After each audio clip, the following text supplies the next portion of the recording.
Magandang araw muli guys. Bali mag-unbox na naman tayo ng panibagong item na nabili ko sa Ace Hardware. Bali dito sa SM Baliwag. So ito siya guys. Ito yung kahon niya, unit niya. So bubuksan natin to guys. Bali titingnan muna natin yung ano niya, yung spec niya. So may dalawang variant color to guys. Merong kulay white at saka color black and white na available na kulay. Pero kanina, bali wala na tong black. So, ito na lang kinuha ko, itong puti. Binili ko. So, ang size niya guys is 12 inches. Smart telescopic pan. Hindi ko alam kung bakit tinawag siyang telescopic pan. Siguro yung type niya. Tignan natin mamaya. Tapos yung stand niya naman, yung pinaka height niya, up to 3 feet expandable. Kumbaga, pwede siyang ilahin para mag-extend siya ng height na up to 3 feet. So, ito guys ay rechargeable. Tapos, smart control app. Smart app control. Kumbaga, kung familiar kayo, gumagamit kayo ng mga app na control. Smart app control. Alam nyo to guys. So, may sample naman ako dyan guys na ilalagay ko na lang yung link. So, yung operating time niya guys, up to 10 hours. Ito siya guys.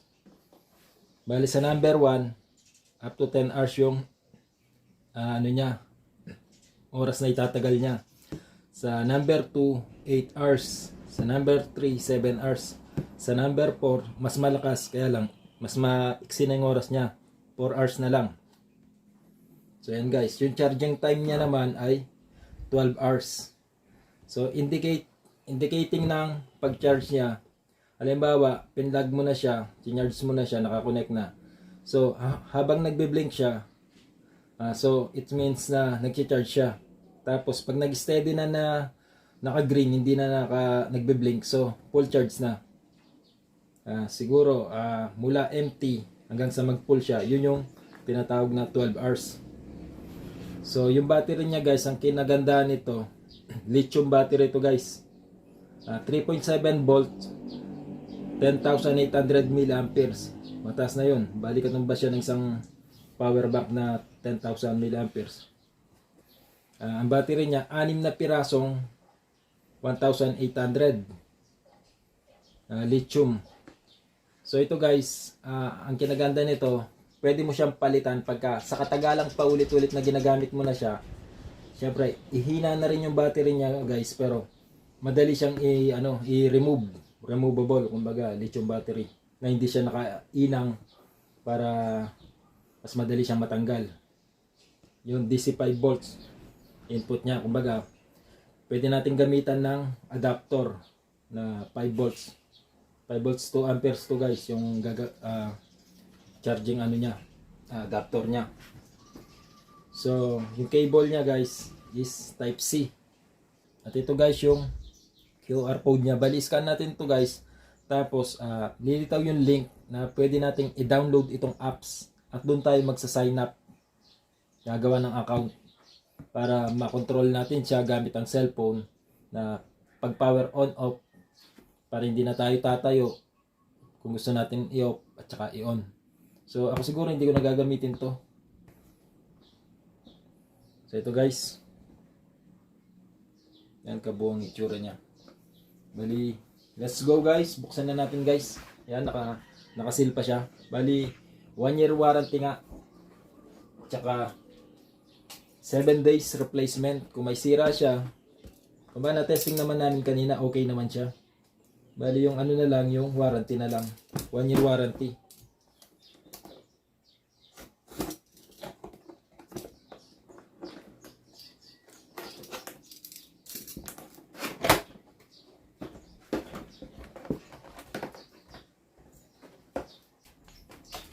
So ito guys, yung manual niya.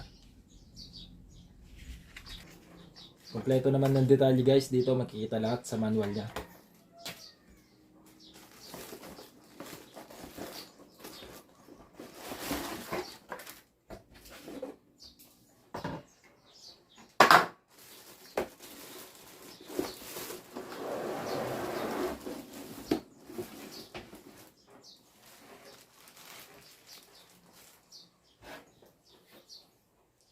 So yan na nga guys, ang itsura niya kulay white. Although dumihin siya guys, pero wala. Ito na yung napili ko, wala nang ibang choice. Gusto ko man sana yung itim pero hindi na siya available. Sold out na kanina guys.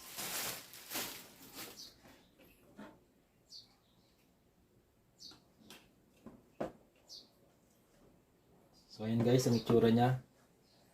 So sinasabi ngang up to 3 feet. So ayan guys. So ayan guys, yung kabuang itsura niya. Total height niya is 3 feet.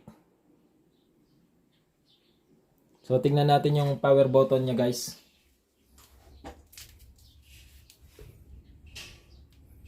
So bali ito yung power button niya guys. I-hold down natin siya para umandar siya.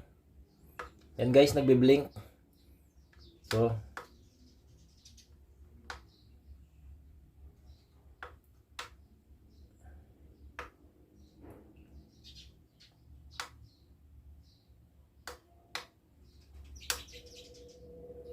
yan guys, number 1.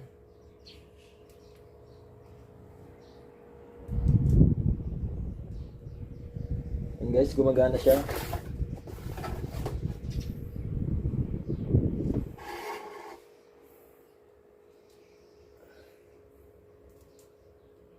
So yung operating time niya ngayon, nasa number 1 siya is 10 hours. So pag nilagay natin sa number 2, mas malakas siya. Pero ang operating time niya na lang is 8 hours. So pag nilagay natin sa number 3, na mas lalong malakas siya, ang operating time niya na lang is 7 hours.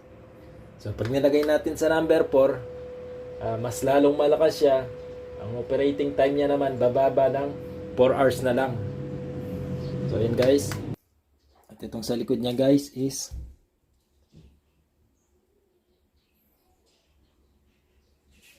and guys, bali ang pag-charge niya is DC input 5 volts to amperes na adapter. So ang DC output niya ganun pa rin. So itong nakikita nyong type C, doon siya i-charge. At itong nakikita nyong USB type, kung mag-charge kayo, pwede siya dyan. Pero bakit tayo mag-charge dyan? Hanggat maaari, wag natin gamitin pang charge to. So yun guys.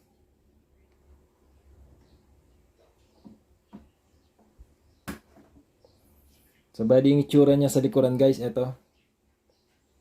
Yan, Akari 12 inches smart telescopic pan. At ito na nga guys, bali i-charge ko na siya para siguradong naka full charge siya pagka in case na mag brown out. So kapag ganyan guys na nagbi-blink yung green, ibig sabihin na kasalukuyan siyang nagcha-charge. Pero pagka nag-steady na yung green na yan, ibig sabihin nun guys, full charge na siya.